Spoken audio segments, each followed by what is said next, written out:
হালুয়া রুটি পাক করা, মসজিদে মসজিদে বিরিয়ানি তাকসিম করা, ঘরে ভালো খাওয়া। যেই সময় ভালো খাওয়ার ছিল ওটা তো ভুলেই গেছি, ওটা তো মনেই নেই। একদিন ভালোভাবে খরচা করলে সারা বছরের বরকত হইতো, ওটা তো জানিই না। মহররমের দিন হাদিসে আছে, ওই দিন যদি আহলে ইয়ালের উপরে খরচা করে তো এক বছরের বরকত আল্লাহ পুরা দেন। উম্মত তো এটা শিখেই নেয়, শুনলেও মনে রাখে নাই। এই রাত্রের ভিতরে এগুলোর কোনো অস্তিত্ব নেই। নতুন কাপড় পরতে হবে, গোসল করতে হবে, এগুলার কোনো অস্তিত্ব এই রাত্রে নাই। এই রাত্রের অস্তিত্ব এতটুকুই যে একা একই ভাবে, নির্জন ভাবে, ঘরে বসেও সম্ভব, মসজিদে এসেও সম্ভব, যেই কোথাও বসা সম্ভব, নিজের সম্পর্কটা আল্লাহর সাথে ঠিক করা চাই। আবার এক বছর অপেক্ষা করতে হবে নিসফে শাবানের জন্য। ওই এক বছর বাঁচবো কি বাঁচবো না কেউ জানি না। এই জন্য আমরা চেষ্টা করতেছি বুঝাইতে, মাথায় যদি না ঢুকলো, দিলের ভিতরে যদি না গাঁথলো, আর যদি ভাবতে থাকলাম আমিও পণ্ডিত, তাহলে তো করার কিছু নাই। আবার এটাও অস্বীকার করতেছি না, প্রথমেই বলছি যে আমি যে পণ্ডিত, আমরা যে পণ্ডিত, এটা অস্বীকার করতেছি না। আমরা দুনিয়ার লাইনে খুব পণ্ডিত, কিন্তু হ্যাঁ, বাবার বিষয় আমি আখেরাতের লাইনে কতটুকু পণ্ডিত, আর আখেরাতের লাইটের পণ্ডিত্যটা আমার ঠিক আছে কিনা এটাও বাবার বিষয়। এই জন্য আসেন সুযোগটাকে কাজে লাগাই। এখন থেকেই রমজানের প্রস্তুতি নেই, একটা মাস সামনে আসতেছে, প্রস্তুতি নেওয়া দরকার। আবার এক বছর অপেক্ষা করার পরে রমজান আসবে, এরকম বরকতের মাস, রহমতের মাস আবার পাবো কি পাবো না কে জানে। এই জন্য এই উম্মতকে আল্লাহ রমজান দিছিলেন, এই জন্য এটার প্রস্তুতিও দিছিলেন। সত্য এটাই, রজব শাবান উচিত ছিল মুসলমান যে রমজানের প্রস্তুতি স্বরূপ যতগুলা কাম রমজানে করা হয় ওগুলাকে আগায়া নিয়ে সেই 2 মাসে কমপ্লিট করা উচিত ছিল। ঢাকা মাহফিল, সুস্থ সমাজ গড়ার বিপ্লবী চেতনায়। সুযোগ যতই জীবনে আসুক, সুযোগ অনুযায়ী যদি ব্যবহার না হয় তাহলে সুযোগগুলো অনেক সময় আফসোসের কারণ হয়ে দাঁড়ায়। সাথে সাথে আফসোসের সাথে ক্ষতির কারণও হয়। সত্য এটাই, মানুষ মানুক আর না মানুক, হিসাব কিতাব তো এই জীবনেরই হবে, দেখার বিষয় তো এটাই হবে। লিয়াবলুয়াকুম আইয়ুকুম আহসানু আমালা। ছোট জীবনটাকে, সময়টাকে, সুযোগগুলাকে কে কাজে লাগাইলো কে লাগাইলো না, এটাই দেখার বিষয় হবে।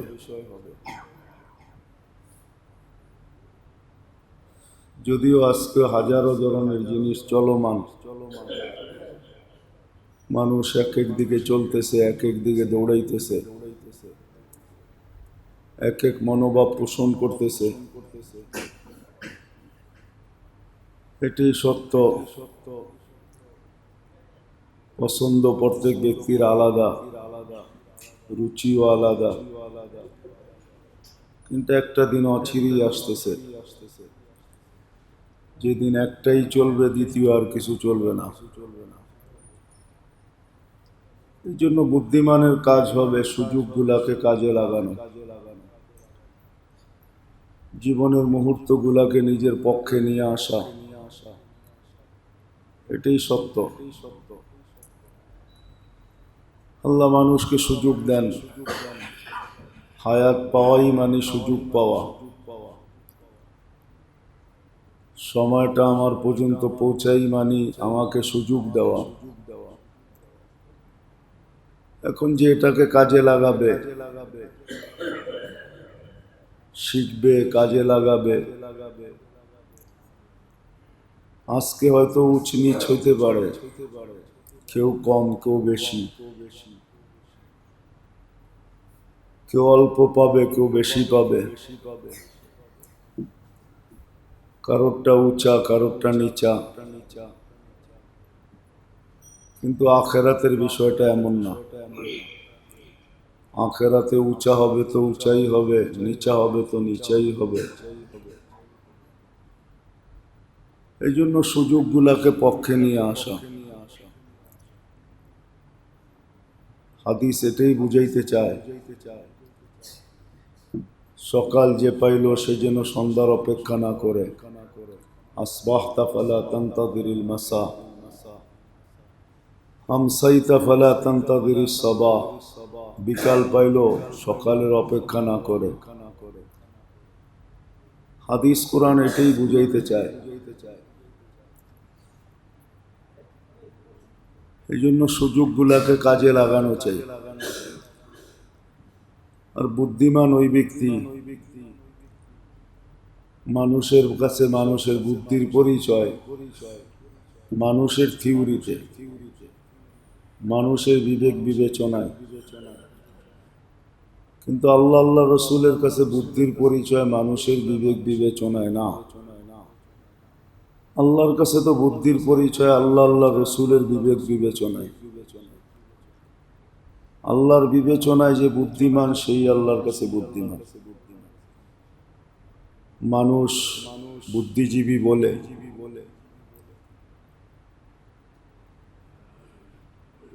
কিন্তু আসলে কতটুকু বুদ্ধিমান এটা তো মওতের পরে বোঝা যাবে, যে সে আসলেই বুদ্ধিজীবী ছিল না আসলেই বোকা ছিল। এটা তো মৃত্যুর পরে বোঝা যাবে।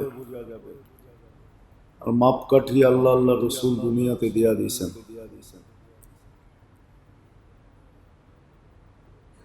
এই জন্য প্রত্যেকটা সপ্তাহে প্রত্যেকটা দিনে একটা মুহূর্ত থাকে, প্রতি রাত্রে একটা মুহূর্ত থাকে, দিনে একটা মুহূর্ত থাকে। দিনে মুহূর্তগুলা যদি না থাকতো তাহলে এই কথা কোনোদিন আসতো না। বুঝার বিষয়, ফজরের নামাজ যে বাজামাত পড়লো, আসরের নামাজ যে বাজামাত পড়লো, আল্লাহ আল্লাহ রসুল তার ব্যাপারে জান্নাতের ওয়াদা করতেছে। তাহলে বোঝা গেল সকালেও একটা সুযোগ আসে, বিকালেও একটা সুযোগ আসে, আবার দিনেও একটা সুযোগ আসে, রাত্রেও একটা সুযোগ আসে। নাহলে এই হাদিস কোনোদিন আসতো না। ইন্নাল্লাহ ইয়াবসুতু ইয়াদাহু নাহারান, আল্লাহ সারাদিন হাত প্রসারিত করে রাখেন, কুদরতি হাত।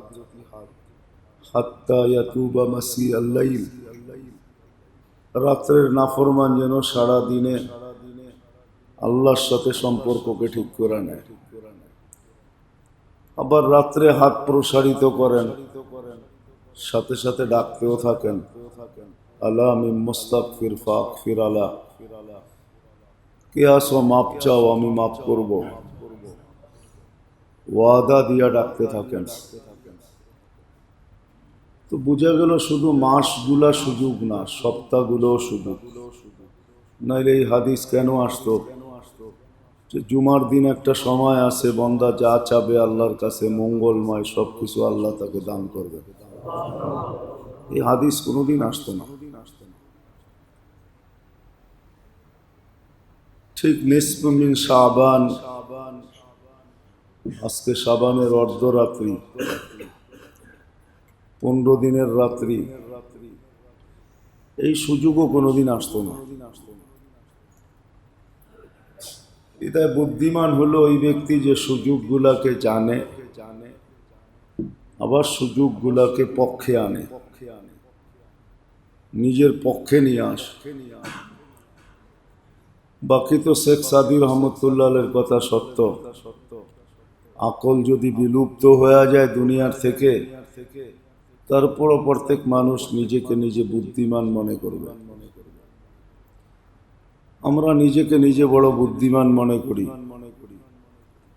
হ্যাঁ, এটা সত্য যে আমরা দুনিয়ার ব্যাপারে অনেক চালাক, অনেক চতুর, অনেক বুদ্ধি রাখি। কিন্তু দেখার বিষয় এটাও আল্লাহ রসুল এই বুদ্ধিকে বুদ্ধি বলে কিনা। আল্লাহ রসুল তো এই বুদ্ধিকে বুদ্ধি বলতে চায় না, বরং বলেন আল কাইয়িসু মান দানা নাফসা। বুদ্ধিমান ওই ব্যক্তি, আল কাইয়িসু মান দানা নাফসা ওয়া আমিলা লিমা বাদাল মাউত, যে নিজেকে নিজে কন্ট্রোল করলো আর আখেরাতের গাঠটিকে বড় করলো, আখেরাতের জন্য প্রস্তুতি নিল। আল্লাহ রসুল তো বুদ্ধিমান এই ব্যক্তিকে বলতে চায়। কিন্তু আমাদের কাছে বুদ্ধিমান হওয়ার থিওরি ভিন্ন। কেন আমাদের মন আমাদেরকে উল্টাই বুঝাবে, এটাই সত্য। সঠিক কিছু বুঝাবে না।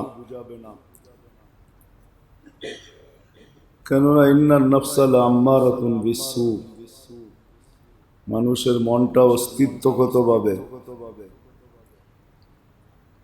মানুষকে উল্টা জিনিসই বুঝায়। এই জন্যই আল্লাহ রসুলকে সঠিক জিনিস মানুষের সামনে তুলে ধরতে হয়। নাহলে মন যদি মানুষকে সঠিক জিনিস বুঝাইতো, তাহলে আল্লাহ রসুলের এত চেষ্টা করতে হতো না। এই জন্য সুযোগগুলাকে পক্ষে নেওয়া চাই, আবার সঠিকভাবে নেওয়া চাই, ভুলভাবে না। একজনে নিল কিন্তু সঠিকভাবে নিল না, ভুলভাবে নিল, তাইলেও কাজে দিবে না। সঠিকভাবে নিতে হবে। এই জন্য আজকের রাত্রটা মিডিয়ায় খুব চর্চা চলে, দুই পক্ষই পাওয়া যায়। কেউ কেউ তো বলে এটার কোনো অস্তিত্বই নাই, এটাও একদল আছে। আবার কেউ কেউ অতিরঞ্জিত করে। আসলে বিষয়টা এরকম না, একবারে যে নাই এমনও না, আবার খুব অতিরঞ্জিত এমনও না, বরং মিডলের জিনিসটাই হলো সঠিক। যারা বলে এটার অস্তিত্বই নাই, নিজেদের অনুসারীদেরকে যারা বিরত রাখে, এটাও ঠিক না। আবার যারা অতিরঞ্জিত করে, এটাও ঠিক না। মধ্যখানেরটাই ঠিক, এই রাত্রের অস্তিত্ব আছে। যদিও মানুষ নাম ভিন্ন ভিন্ন দিছেন, আমরা সবে বরাত হিসাবে চিনি। আবার কেউ কেউ এই রাতকে বরাতের নাম না বইলা অন্য নামেও বলেন, লাইলাতুর রহমাত, রহমতের রাত্র, দয়ার রাত্র, কৃপার রাত্র। বিদায় সারা বছর সুযোগ ছিল শিখার, কিন্তু আফসোস দুনিয়া শিখতে শিখতেই তো আমাদের রাত সকাল থেকে সন্ধ্যা হয়ে যায়, সন্ধ্যা থেকে সকাল হয়ে যায়। সঠিক জিনিসটা শিখার সুযোগই বা আমাদের কাছে কোথায়? কিন্তু না, এইভাবে দিন চলবে না।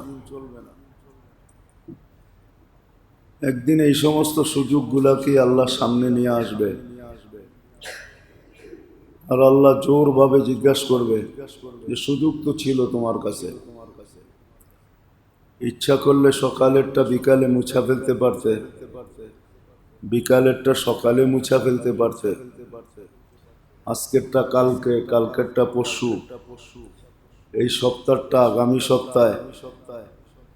ইচ্ছা করলে তো সবকিছু তুমি ক্লিন করতে পারতে। এই জন্য সপ্তাহ এটাই, কিন্তু রাত্রে মানুষ উঠুক আর না উঠুক, নামাজ পড়ুক আর না পড়ুক, 2-1 মিনিটও যদি দোয়া করে আর আল্লাহর কাছে মাপ চায়, ইস্তেগফার করে, তাহলে কিন্তু ক্লিন হওয়া, পরিষ্কার হওয়া কোনো দুর্বিষয় ব্যাপার ছিল। কিন্তু আফসোস এটাই যে আমরা না উঠি, না দোয়া করি। অধিকাংশ মানুষ ঘুমের দোয়াও পড়ে না। আল্লাহুম্মা বিইসমিকা আমুতু ওয়া আহইয়া না শিখে, না পড়ে। অথচ দেখা যাবে নিজেকে নিজে বড় বিদ্বান ভাবে। হইতে পারে, এটাও সত্য, দুনিয়ার বিদ্যা অডেল থাকতে পারে, তাতে কিছু আসে যায় না। কিন্তু দেখা যাবে যে ইলমুল মাআদ কতটুকু আছে, আখিরাতের বিদ্যা আমার কাছে কতটুকু আছে, এটা দেখার বিষয় ছিল। এই জন্য আজকের রাতটা যেটা আসতেছে আমাদের সামনে, উচিত নিজের সম্পর্কটা আল্লাহর সাথে ঠিক করা, সর্ব ধরনের গুনাহ থেকে তওবা করা চাই। আর এটার জন্য যে জমগাট্টা হয়ে করতে হবে এমনও কোনো জরুরি না। বাতি আমাদের সমাজে যত প্রচলন আছে, এগুলো আসলে ভিত্তিহীন প্রচলন, যে এই দিনে এটা হইতে হবে, সেটা হইতে হবে, এত রাকাত পড়তে হবে, অত রাকাত পড়তে হবে, সালাতুত তাসবিহ জামাতে পড়তে হবে, এই সেই হাজারো জিনিসের প্রচলন আমাদের সমাজে আছে। আসলে বিষয় এগুলা না। বিষয় হলো প্রত্যেক ব্যক্তি নির্জনে নিজের সম্পর্ক আল্লাহর সাথে শুধরায় নেওয়া। আর এটা যেরকম আজকের রাত্রে করা যায়, এরকম প্রতি রাত্রেও করা যায়।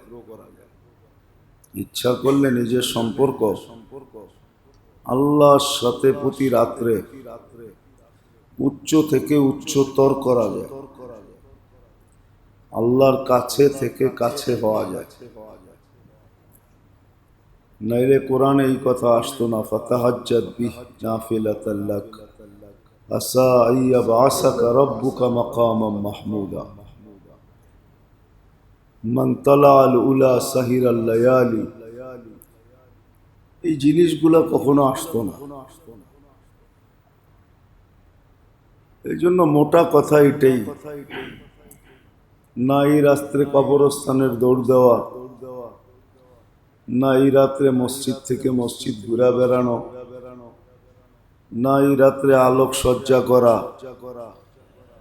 না এই রাত্রে মসজিদের শেষ রাত্রে বিরিয়ানি বাট করা, না ঘরের ভিতরে হালুয়া রুটি পাক করা, না ভালো খাওয়া, না নতুন কাপড় পরা, মাগরিবের সময় গোসল করা, এগুলো কোনোটাই আসলে এর অস্তিত্বহীন জিনিস। এটা সব আমাদের রচিত, এটার কোরআন হাদিসের সাথে তেমন কোনো সম্পর্ক নাই। কোরআন হাদিসের সাথে যতটুকু সম্পর্ক এটার আছে, এতটুকুই আছে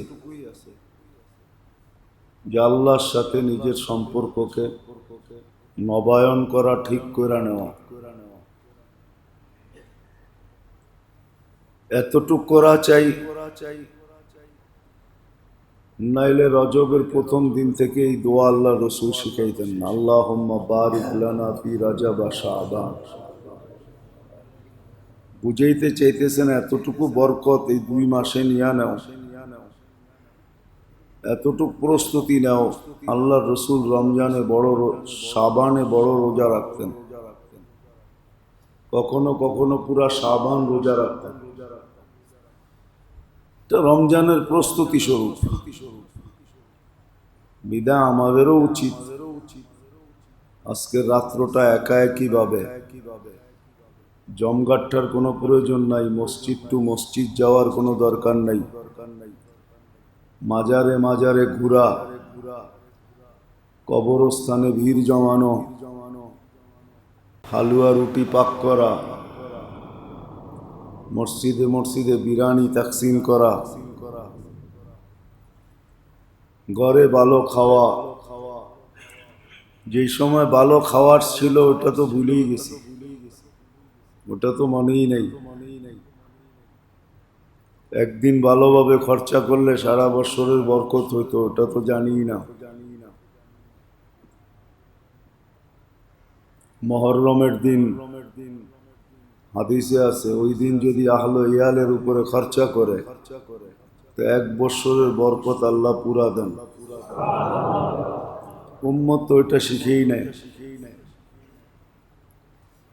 শুনলেও মনে রাখে নাই। এই রাত্রের ভিতরে এগুলোর কোনো অস্তিত্ব নেই। নতুন কাপড় পরতে হবে, গোসল করতে হবে, এগুলার কোনো অস্তিত্ব এই রাত্রে নাই। এই রাত্রের অস্তিত্ব এতটুকুই যে একা একই ভাবে, নির্জন ভাবে, ঘরে বসেও সম্ভব, মসজিদে এসেও সম্ভব, যেই কোথাও বসা সম্ভব, নিজের সম্পর্কটা আল্লাহর সাথে ঠিক করা চাই। আবার 1 বছর অপেক্ষা করতে হবে নিসফে শাবানের জন্য। ওই 1 বছর বাঁচবো কি বাঁচবো না কেউ জানি না। এই জন্য আমরা চেষ্টা করতেছি বুঝাইতে, মাথায় যদি না ঢুকলো, দিলের ভিতরে যদি না গাঁথলো, আর যদি ভাবতে থাকলাম আমিও পণ্ডিত, তাহলে তো করার কিছু নাই।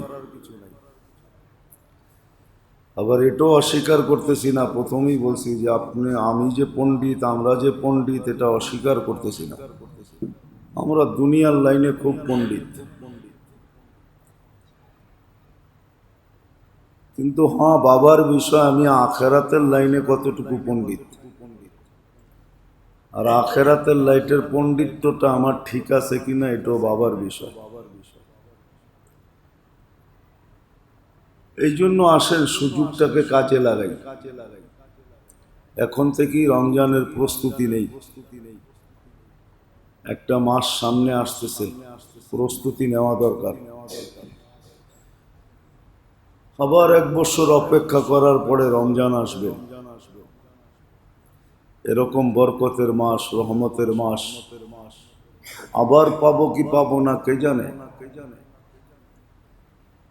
এই জন্য এই উম্মতকে আল্লাহ রমজান দিছিলেন, এই জন্য এটার প্রস্তুতিও দিছিলেন। সত্য এটাই, রজব শাবান উচিত ছিল মুসলমান যে রমজানের প্রস্তুতি স্বরূপ যতগুলা কাম রমজানে করা হয় ওগুলাকে আগায়া নিয়ে সেই 2 মাসে কমপ্লিট করা উচিত ছিল। কিন্তু আমরা সবকিছু রেখা দিছি রমজানের জন্য, ঈদের বাজারও রমজানের জন্য, সবকিছু রমজানের জন্য রেখা দিছি, রমজানে করবে। আসলে এটা বুদ্ধিমানের কাজ না। বুদ্ধিমানের কাজ হলো যে রমজান পুরা পুরা আল্লাহকে দিয়া দেওয়া। কেন ওইখানে একটা কথা আছে যে মাস আমার বদলা আমি দিব, বিদায় আমাকেও আল্লাহকে দিয়া দেওয়া উচিত, তাইলে কিন্তু আসল জিনিসটা পাওয়া যাবে। আর না হইলে আসল জিনিসটা পাওয়া যাবে না। এরকম রাত্র বহুত আসছে আর বহুত চলে গেছে আমাদের জীবনে, কিন্তু আমরা যদি নিজেকে নিজে জিজ্ঞাসা করি যে এই রাত্রে আমি কতটুকু পাইলাম, কতটুকু অর্জিত হইল আমার।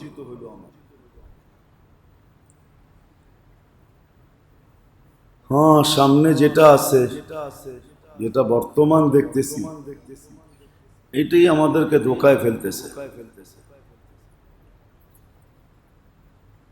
আর কালকের জন্য যেটা রাখতেছি এটাও আমাদেরকে ধোকায় ফেলতেছে। আমরা আজ নিয়ে ভাবি 60-70 বৎসরের জীবনটা পুরাটাই কিন্তু আজ, এটা কাল না।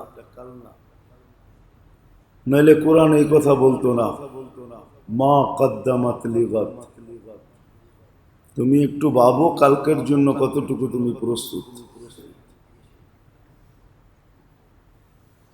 কালকের জন্য কতটুকু তুমি প্রস্তুত এটা ভাবো, যে কালকের জন্য তুমি কতটুকু প্রস্তুত।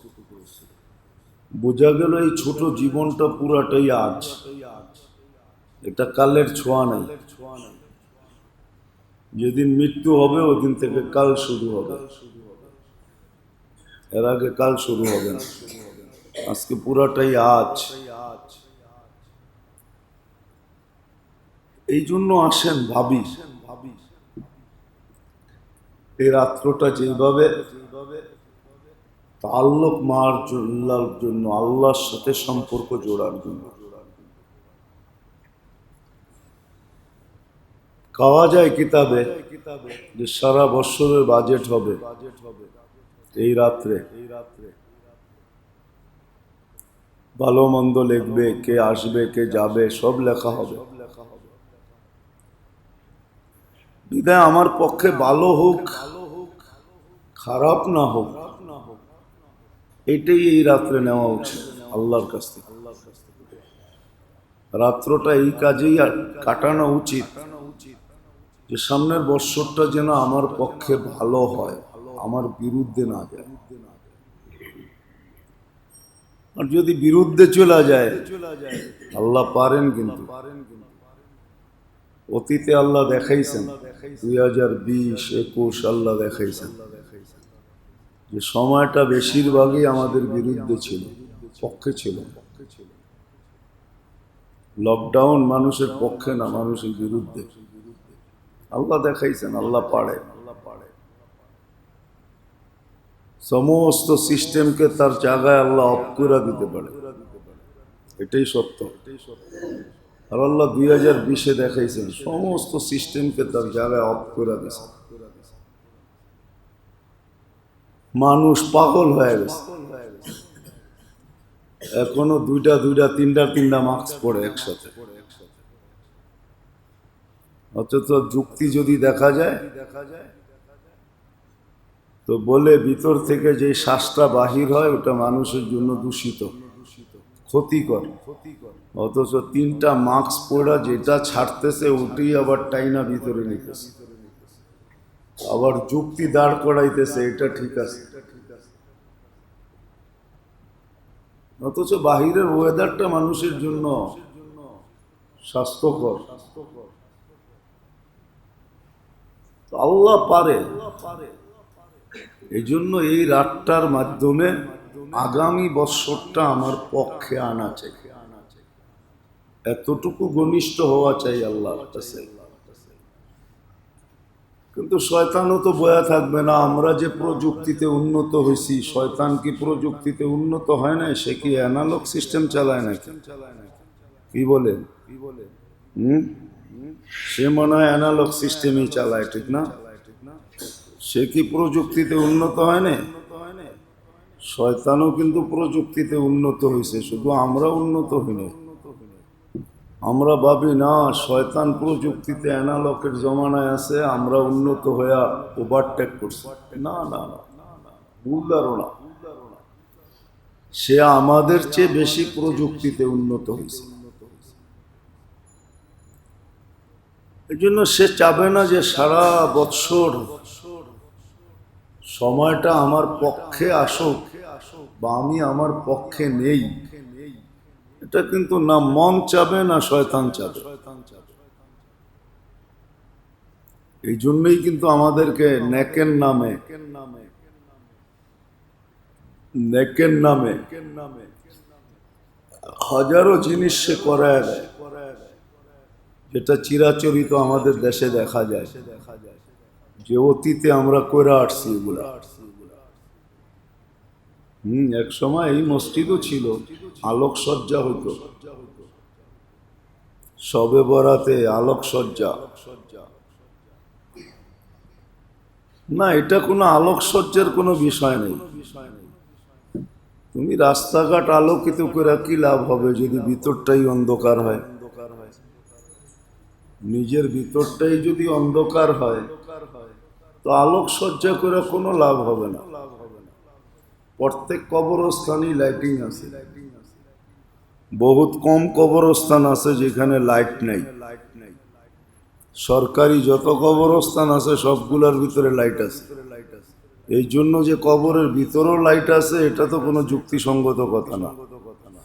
কবরের ভিতরের লাইট ভিন্ন জিনিস, বাহিরের লাইট ভিন্ন জিনিস। কবরের ভিতরের লাইট তো ব্যক্তি দ্বারা হয়, আর বাহিরের লাইটিং কারেন্ট দ্বারা হয়। এই জন্য আসেন আজকের যে রাত্রিটা, আবারও বলতেছি, যে নিজেকে ঘনিষ্ঠ করার রাত। এই জন্যই শেখ সাদি রহমতুল্লাহ লেখছেন, আমার সব সবে কদর আগর কদরদানি। তুমি যদি মূল্যায়ন করতে পারো প্রত্যেকটা রাত্রকে তুমি লাইলাতুল কদর বানাইতে পারো। যদি তুমি মূল্যায়ন করতে জানো তাহলে প্রত্যেকটা রাত্রকেই তুমি লাইলাতুল কদরের মতো বানাইতে পারো। কিন্তু মূল্যায়ন কয়জন আমরা করি? এমন কয়জন লোক পাওয়া যাবে যে রাত্রে উঠা 2 রাকাত পড়ে, 8 রাকাত, 10 রাকাত, 12 রাকাত বাদ দেন, 2 রাকাত পড়ি? কয়জন আছে? রাত্রে উঠা পড়তে পারি না, এশারের নামাজের সাথে তাহাজ্জুদের নিয়তে 2 রাকাত কয়জন যোগ করি? কয়জন যোগ করি যে এশার নামাজের সাথেই তাহাজ্জুদের নিয়তে 2 রাকাত বেশি পড়লাম? ঘুমানোর আগে 2 মিনিট আল্লাহর কাছে মাপ চাইলাম।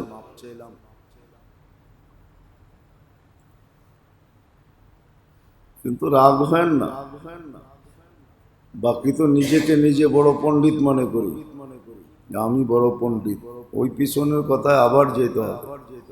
আপনি দুনিয়ার লাইনে খুব পণ্ডিত হইতে পারেন, খুব ট্যাডন হইতে পারেন, তাতে আমার কিছু আসে যায় না। ভাবতে হবে যে আমি আখেরাতের লাইনে আমি পারদর্শী। তো এই রাত্রটা আমাদের পক্ষে নেওয়া চাই, বিরুদ্ধে না নেওয়া চাই। আর পক্ষে নেওয়ার জন্য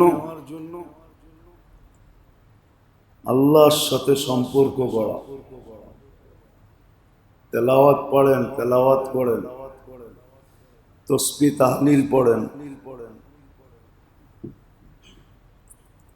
সালাতুত তওবা পড়েন, তওবা করেন আল্লাহর কাছে। খুব আল্লাহর সাথে দোয়া এবং ইস্তেগফার, দোয়া ইস্তেগফার করি, দোয়া করি, ইস্তেগফার করি। আর গুনাহ ছাড়ার জন্য প্রতিজ্ঞা করি যে না, আর গুনাহ করব না। হ্যাঁ, তারপরও যদি ভুলে হয়ে যায় তাও কোরআন সলিউশন দিছে। গুনাহ করতে দেরি, গুনাহ করছো কিন্তু তওবা করতে দেরি করো না। ইয়াতবাউ সাইয়্যাতুল হাসানা, গুনাহ হয়ে গেছে সাথে সাথে নেক করো, কেননা গুনাহ 1 এ 1 লেখা হয় আর নেক 1 এ 10 লেখা হয়। 1 এ 1 ক্রস হবে, তারপরও 9 থেকে যাবে। এই জন্য গুনার থেকে পাক্কা তওবা করি। যত গুনাহ আছে তওবা করি, একে অপরকে মাফ করে দেই। সাহাবী রাসূল কিন্তু বেশি কিছু দ্বারা 3 দিন জান্নাতের সুসংবাদ পান নাই, বড় আমল না। ওই জমানার সবচেয়ে বড় আবেদ এটা খুঁজতে বাহির হয়েছেন যে এই ব্যক্তি 3 দিন পর্যন্ত টানা জান্নাতের সুসংবাদ পাইল আল্লাহর রসুলের জবান দ্বারা, এমন কি আমল করে? তো 3 দিন পরে তত্ত্ব বাহির হয়ে আসছে সে তেমন কোনো আমল করে না, কিন্তু ঘুমানোর সময় বিছনা তো সবার ঘরে বিছনা ঝাড়ু আছে না নাই? বোঝেন নাই মনে হয়? সবার ঘরে বিছনার ঝাড়ু আছে, কিন্তু দিলের ঝাড়ু কয়জনের ঘরে আছে? যে ঘুমানোর সময় আমি দিলরে ঝাড়ু দিয়া ঘুমাই, যে আমার দিলে কারোর জন্য কিচ্ছু নাই, সবাইকে মাফ করে দিলাম। আমল তো বেশি করতে হয় না, অল্প করলেই হয়। আমরা তো মাঝে মাঝে এমন করি যে মনে হয় আল্লাহরে নামায় নিয়ে আসবে এখন। কিছু মানুষের ভাবভঙ্গি এরকম মাঝে মাঝে দেখা যায় যে মনে হবে আল্লাহ মনে হয় এক্ষুনি চলে আসবে ওনার কাছে। এরকম ভাবভঙ্গি দেখানোর দরকার নেই। আমল অল্প করলেও চলে, কিন্তু চোখা চোখা হইতে হবে। চোখা চোখা বোঝেন? তো ঢাকায়া শব্দ, বুঝার কথা। এরকম যদি 2-4টা হয় তাহলে অনেক। এই জন্য এই রাত্রে গুনার থেকে তওবা করা চাই। গুনাহ আর করব না, কিন্তু যদি হয়ে যায় তারপরও সাথে সাথে নেক করা চাই।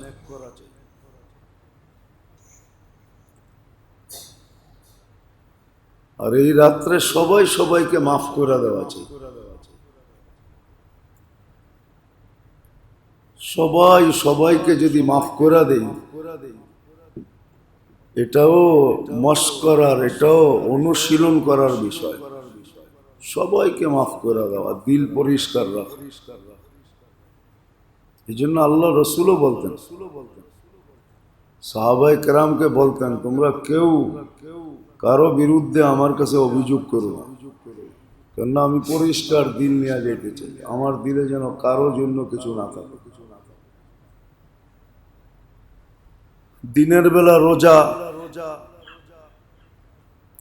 দিনের বেলা রোজা রাখা মুস্তাহাব, এমন কোনো জরুরি বিষয় না। কিন্তু 13, 14, 15 যদি হইতো তাহলে আরো ভালো হইতো। আইয়ামে 20, প্রতি মাসে 3টা রোজা, এটা হয়ে যেত। হ্যাঁ, কালকের দিনে রোজা রাখা মুস্তাহাব। রোজা আপনি রাখতে পারেন, কিন্তু রাখতেই হবে এমন না, জরুরি কিছু বিষয় না, মুস্তাহাব বিষয়। যে রাখবে সে সওয়াব পাবে, রোজা এমনি রাখলেও সওয়াব পাওয়া যায়। তো বিষয় কয়টা এটাই হইল যে রাত্রটাকে আমার পক্ষে আনা চাই। আল্লাহর সাথে আমার সম্পর্ক ঘনিষ্ঠ থেকে ঘনিষ্ঠতর হওয়া চাই। আল্লাহ কিন্তু একটা জিনিস বুঝেইছেন মানুষকে, যদিও আমরা ভাবি না, বুঝি না, চিন্তা করি না। আল্লাহ পাওয়ার পরে মানুষ কতটুকু খুশি হয়, কেউ আজ পর্যন্ত মাত্রা বলতে পারবে না যে আমি আল্লাহ পাই এতটুকু খুশি হয়েছি, বা আমার এই কাজটা আল্লাহ করে দিয়েছেন বিদায় আমি এতটুকু খুশি হয়েছি। কিন্তু আল্লাহ কিন্তু বুঝাইছেন যে বন্দা আমার কাছে আইলে আমি কতটুকু খুশি হই। এটা কিন্তু এক হাদিস দিয়া বুঝাইছেন, ওই ব্যক্তির হাদিস দিয়া, কাহিনী দিয়া, যে হারানো উট পাওয়ার পরে পুরা সম্পর্কটাই উল্টা করে দিছে। আল্লাহকে বলতেছে তুমি আমার বন্দা, নিজেকে বলতেছে আমি তোমার রব। আল্লাহ বুঝাইতে চাইতেছে বন্দা তুমি কাছে আসলে আমি এর চেয়ে বেশি খুশি হই। ও আর কি খুশি হয়েছে? ওর খুশিতে এতটুকু তার উল্টা হয়েছে, সার্কিট উল্টায় গেছে, যে ও আমাকে বন্দা বানায় ফেলছে, নিজেকে রব বানায় ফেলছে। তুমি কাছে আসলে আমি এর চেয়ে বেশি খুশি। বিদায় এই রাত্রটা আল্লাহর কাছে যাওয়ার জন্য। আজকে রাত্রের থেকে প্রতিজ্ঞা করা যে মুহূর্তগুলোকে আমি কাজে লাগাবো। এটার জন্য যেটা দরকার ছিল এটা তো আমাদের কাছে আদৌ নাই বললেই চলে, কেননা নেটের জগৎ আইসা এরকম হয়ে গেছে যে প্রত্যেক ব্যক্তি নেটের পণ্ডিত হয়ে গেছে। সব নেটের মাধ্যমে শিখতে চায়, যার কারণে যেটা হারায় গেছে হক্কানি আলেম ওলামাদের সম্পর্কটা দিন দিন দূরে চলে যেতেছে। যার কারণে সবাই বলে আমরা কি কম জানি, আমরা কি কম শিখি, আমরা কি কম পড়ি, সবাই এটা বলে, সবাই এটা বলে। হাইব্রিড শুধু গাড়িতে তৈরি হয় না, হাইব্রিড বোঝেন? এখন কিন্তু অধিকাংশ নতুন গাড়িগুলা লেখা থাকে হাইব্রিড। হাইব্রিড কিন্তু ধর্মেও তৈরি হয়েছে, প্রত্যেক ব্যক্তি এখন হাইব্রিড হয়ে গেছে। কি রাগ হয়ে গেলেন? এক চেয়ে এক হাইব্রিড স্কলার বাহির হইতেছে। হাইব্রিড শুধু যে গাড়িতে হয়েছে, প্রযুক্তিতে উন্নতি হয়েছে এমন না, হাইব্রিড কিন্তু ধর্মের ভিতরে হওয়া শুরু হয়ে গেছে। রাগ হবেন না, আবার অন্যভাবে নিয়েন না, অন্যভাবে নিয়েন না, অন্যভাবে নিয়েন না। অন্যভাবে নিলে আমরা তো অভিজ্ঞতায় বলতেছি, বহুত মানুষকে দেখছি বেশি পারদর্শিতা দেখাইতে যেয়া ঘন্টার পর ঘন্টা বয়া রাখছে, দেহি বল ইংরাজি তুই কত বলতে পারস। আর আমরা টুটা ফাটা পারি দেখছি যে না, বেশিক্ষণ দাঁড়াইতে হয় না, দুই তিনটা প্রশ্ন করছে পরে ছেড়া দিয়েছে, যা বাবা যা, তোরে রাখলে বিপদ হইব, তুই নতুন ইংরাজি আমারে শেখাবি। তো হাইব্রিডের অভাব নেই, আমি এটাই ভাবি মাঝে মাঝে, এই জন্যই বললাম। রাস্তায় দেখি তো প্রত্যেক গাড়ির গায়ে লেখা থাকে হাইব্রিড। ভাবলাম যে হাইব্রিড তো শুধু এখানে টেকনোলজিতে তৈরি হয় না, তো আমাদের ভিতরে তৈরি। এই জন্য যেটা বুঝাইতে চেয়েছি সহজভাবে, আসেন উচিত ছিল আলেম ওলামাদের, হক্কানি আলেমদের সাথে ঘনিষ্ঠতা জোড়া, ঘনিষ্ঠ হওয়া দরকার ছিল। সোহবত যাকে বলে, যত বেশি সোহবত হইতো তত বেশি কিন্তু সময়গুলাকে কাজে লাগাইতে পারে।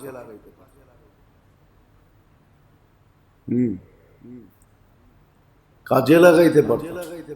যেমন বুখারীর শেষ একটা হাদিস আছে, দুইটা অক্ষর, দুইটা শব্দ, কালিমাতানে, দুইটা শব্দ, গাঠটিতে অনেক বড়। হাবিবাতানি ইলার রহমান মানে আল্লাহর কাছে প্রিয়, মানে কি গাঠটিতে অনেক বড়, জবানে অনেক সহজ, ওয়েটে অনেক ওয়েট, সাকিলাতানি ফিল মিজান। এটা দিয়ে এটাও বুঝেছেন যে এমন ওয়েট হতে পারে পাল্লার ক্যাপাসিটির বাহিরে চলে যেতে পারে। মানব পাল্লা না, আল্লাহ যে পাল্লা বানাইছেন এটার ক্যাপাসিটির বাহিরেও চলে যেতে পারে।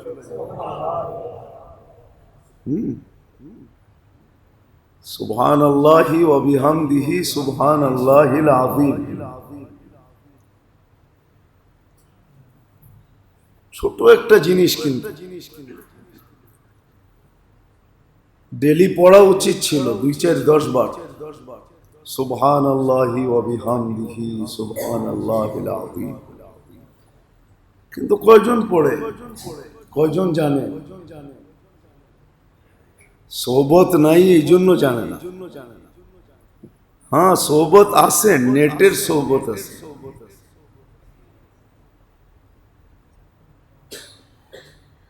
সোহবত আছে, নেটের সোহবত। কিন্তু হক্কানি আলেম ওলামার সোহবত থাকতো, তাইলে ভিন্ন জিনিস হতো। হক্কানি আল্লাহওয়ালাদের সোহবত নাই, যার কারণে কইরো সঠিক করতে পারি না।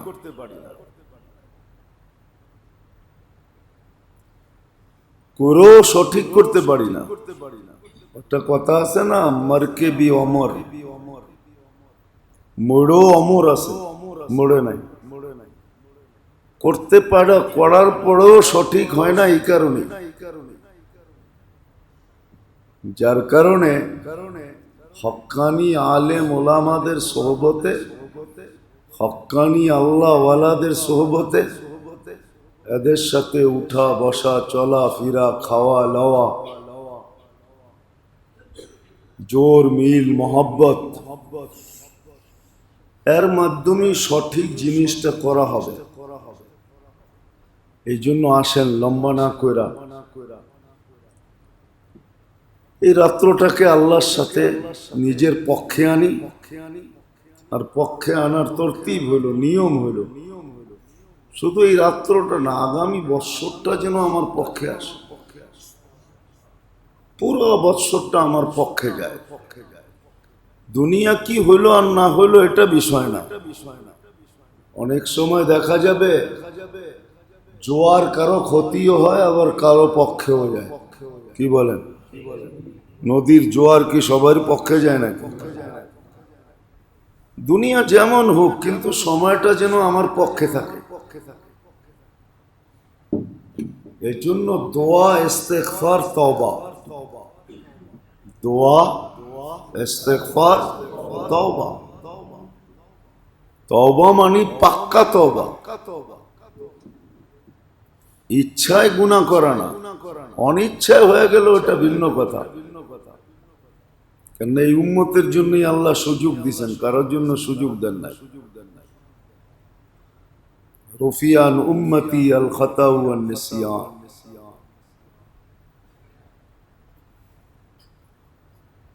খাতাউ ওয়ান নিসিয়ান, অনিচ্ছায় একটা জিনিস করে ফেলছে, এটা আল্লাহ বলেন মাপ চাইতে হবে না, এটা এমনি মাপের খাতায় আগের থেকে রাখা আছে। খাতা এটা কি বলে? খাতা বলে ইচ্ছায় করে নাই, ইচ্ছা ছাড়া। আল্লাহ আগের থেকেই আমাদের নবীজির কারণে আমাদেরকে সুযোগ দিয়েছেন। ইচ্ছা ছাড়া যেটা কল্লা, ওটা আগের থেকে আমরা মাপের লিস্টে রেখে দিচ্ছি। আর ভুলে যেটা হলো নিসিয়ান, ভুল, ভুল যেটা হয়ে গেল, ওটাও আল্লাহ আগের থেকেই মাপের খাতায় রাখছেন। রুফিয়ান উম্মতি আল খাতাউ ওয়ান নিসিয়ান, দুই জিনিসকে আল্লাহ আগের থেকে আমার উম্মতের থেকে উঠায় দিয়েছেন, মাপের খাতায় রেখে দিয়েছেন। এই জন্য খুব বেশি বেশি ইস্তেগফার করা চাই, দোয়া করা চাই, আর তওবা করা চাই। তওবা, খুব তওবা করা চাই। এই রাত্রে চোখের পানি ঝরায়া ঝরায়া আগামী বৎসরটা যেন আমার পক্ষে আসে। যা লেখা হয় তা যেন আমার পক্ষে লেখা হয়, বিরুদ্ধে একটুও লেখা না। বাকিগুলা তো বললামই, যে কবরস্থানে ভিড় জমানো, মাজার থেকে মাজারে ঘুরতে থাকা, এই মসজিদে 2 রাকাত, ওই মসজিদে 2 রাকাত, ওই মসজিদে 2 রাকাত, আবার যুক্তিও দেয় সব মসজিদ কিয়ামতের দিন সাক্ষী দিব। মসজিদ একটাই সাক্ষী দিলেই যথেষ্ট, এতগুলা দেওয়ার দরকার নেই। এক মসজিদই যদি বইলা দেয় কিয়ামতের দিন যে আল্লাহ এ আমার কাছে আসছে, এ আমার, তাইলেই যথেষ্ট হবে, এতগুলা দরকার হবে না। আবার এটাও হইতে পারে যাবেন সবগুলা, একটাও বলবে না যে আমার কাছে আসছিল, তাইলেও কিন্তু সমস্যা হয়ে যাবে। যদি এরা বলে যে আমার কাছে আসে নাই, ও আসলেও বাহানা করতে আসছে।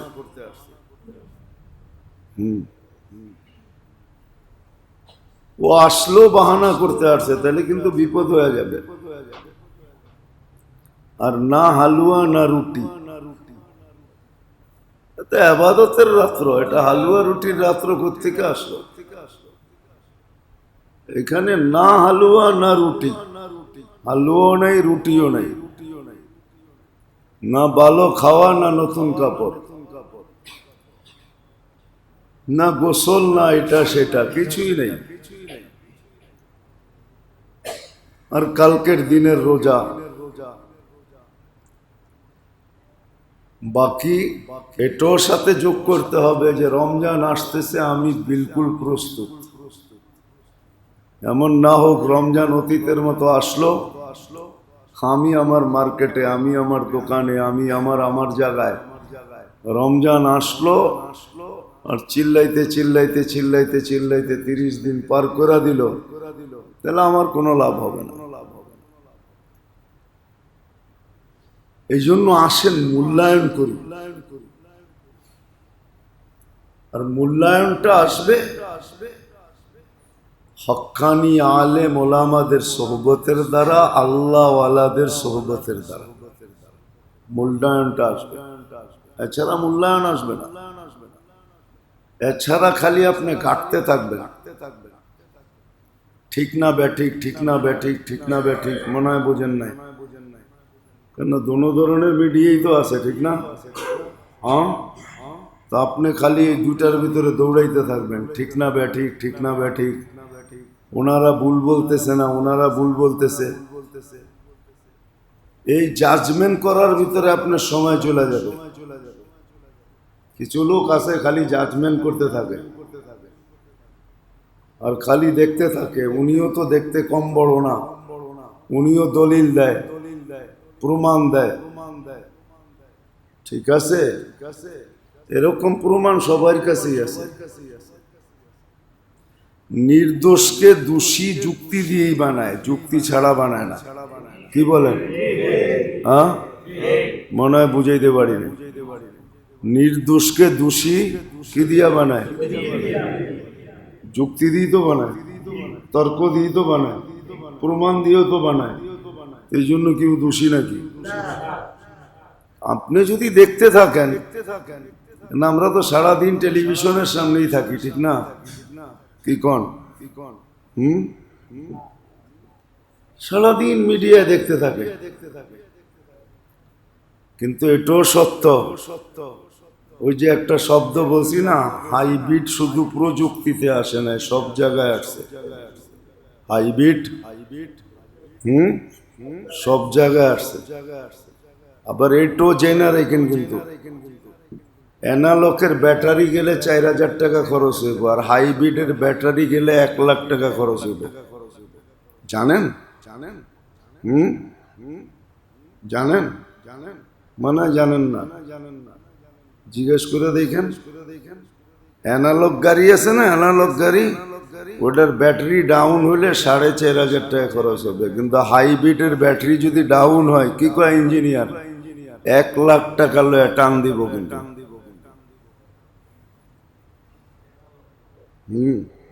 বিশ্বাস হয় না? গাড়িওয়ালা করে জিজ্ঞেস করে দেখেন।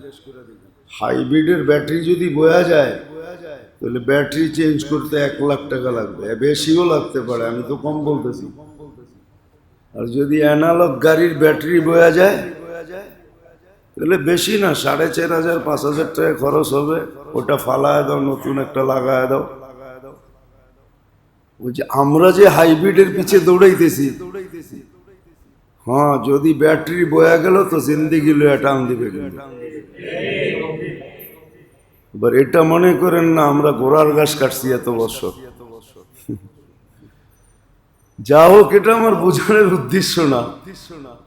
সবাই সারাদিন বলে, এই জন্য বলি, নাহলে জবাব দেওয়ার কোনো দরকার ছিল না। সঠিক যতটুকু অতটুকুই বলতেছি। এই রাত্রের গুরুত্ব আছে ওই ব্যক্তির কাছে যে গুরুত্ব দিবে, আর যে বলে বিলকুল গুরুত্ব নেই, এটা ভুল কথা। এই রাত্রের গুরুত্ব আছে, নাহলে হাদিসে নিসফু মিন শাবান আসতেন না। লাইলাতুম মিন নিসফে শাবান, শাবানের অর্ধ রাত্রি। এটার ভিতরে করণীয় যেই কটা বললাম ওই কটাই, তওবা, ইস্তেগফার, দোয়া। খুব কি দোয়া করব? আগামী বছরটা যেন আমার পক্ষে আসে, রমজানটা যেন আমি সঠিকভাবে কাটাইতে পারি, যা রাখছেন ওটা যেন আমি আপনার কাছ থেকে পুরা বুঝা নিতে পারি। রমজানের ভিতরে কিন্তু রাখা আছে, ওটা আল্লাহর কাছ থেকে বুঝা নেওয়া, বুঝা পাওয়া, ওটার প্রস্তুতি হিসাবেই আল্লাহ এই রাত্রিটা দিয়েছে। এই জন্য বেশি বেশি তওবা, বেশি বেশি ইস্তেগফার, বেশি বেশি দোয়া। আর চতুর্থ হলো মনকে পরিষ্কার করা। পঞ্চম হইল সর্ব ধরনের গুনাহ থেকে পাক্কা ঠাক্কা তওবা করা, সব ধরনের অভ্যাস থেকে। নাইলে কিন্তু আল্লাহ অনেকজনকে মাফ করবেন না যদি পাক্কা তওবা না করলাম। আছে রেইনকোট এমনি বানানো হয় না। রেইনকোট চিনেন? বৃষ্টির ভিতরে যে পড়ে, দুমায়া বৃষ্টির ভিতর দিয়ে আইটা যায়, কিন্তু কোনো পানি লাগে না। আপনি এই রাত্রে রেইনকোট পড়া বসা থাকেন না। রেইনকোট হলো খারাপ অভ্যাসগুলা ছাড়ার যদি তওবা না করলাম, তাহলে রাত্র আসলো আপনি রেইনকোট পরে বসা রইলেন, কিছুই পাওয়া যাবে না। এই জন্য যত খারাপ অভ্যাস আছে সবগুলোর থেকে তওবা করা চাই। আর কালকে দিনে রোজা রাখা মুস্তাহাব। রাখতে পারলে ভালো, না রাখতে পারলে কোনো অভিযোগ নেই। আল্লাহ আমাদের সবাইকে যতটুকু বললাম, যতটুকু শুনলাম, এর উপরে আমল করার তৌফিক দান করেন।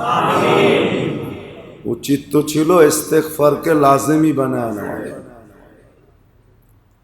নিজের অভ্যাসের ভিতর থেকে একটা অংশ বানানো উচিত ছিল মুসলমানের ইস্তেগফার। এটা একটু মনে রাখি, ইস্তেগফারটাকে লাজিমি নিজের জীবনের একটা অংশ বানায় নেওয়া উচিত। সকালে 100, বিকালে 100 না, সারা দিনে 100 বার ইস্তেগফার করা চাই। এই জন্যই হাদিসে আছে, আখরাজাল্লাহু মিন কুল্লি হাম্মিন ওয়া গাম্মিন। যত বিপদ আপদ, পেরেশানি, চিন্তা ভাবনা, সব কিছুর থেকে মুক্তি পাওয়ার একমাত্র ডোজ হইল ইস্তেগফার। আখরাজাল্লাহু মিন কুল্লি হাম্মিন ওয়া গাম্মিন। সহজে রিজিক পাওয়ার, প্রয়োজন মেটানোর সবচেয়ে বড় হাতিয়ার হলো ইস্তেগফার। সহজে যদি আপনি প্রয়োজন মিটাইতে চান, রিজিক পাইতে চান, কতটুক যতটুক প্রয়োজন এতটুক না, প্রয়োজন অতীত রিজিক যদি পাইতে চান, মিন হাইসু লা ইয়াহতাসিব, প্রয়োজনের চেয়ে বেশি কেউ যদি পাইতে চায়, তাহলে ইস্তেগফারে অভ্যস্ত হইতে হবে। যে সারাদিন ইস্তেগফার পড়বে, আল্লাহর ওয়াদা আছে, ইয়ারযুকহু মিন হাইসু লা ইয়াহতাসিব, তাকে ধারণা অনুযায়ী দিব না, ধারণা অতীত দিব। লাগবে 1000, দিব আমরা 2000, লাগবো 5000, আমরা দিব 10,000। আল্লাহর ওয়াদা। কিন্তু আপনাকে অভ্যস্ত হইতে হবে। একদিন পরেই আপনি ভাববেন হয়ে যাবে না, অভ্যস্ত হইতে হবে। একদিন পরেই আপনি এক পাইপ গাড়ি পানি অভ্যস্ত হইতে হবে। যে অভ্যস্ত হয়ে গেছে, আল্লাহ ওর সব প্রয়োজন মেটাইতেছে, ওর সব প্রয়োজন। হ্যাঁ, সত্য, এটা পরীক্ষিত। যারা পরীক্ষা করছে আর যারা অভ্যস্ত হয়েছে, আল্লাহ ওদের সব প্রয়োজন মিটায়।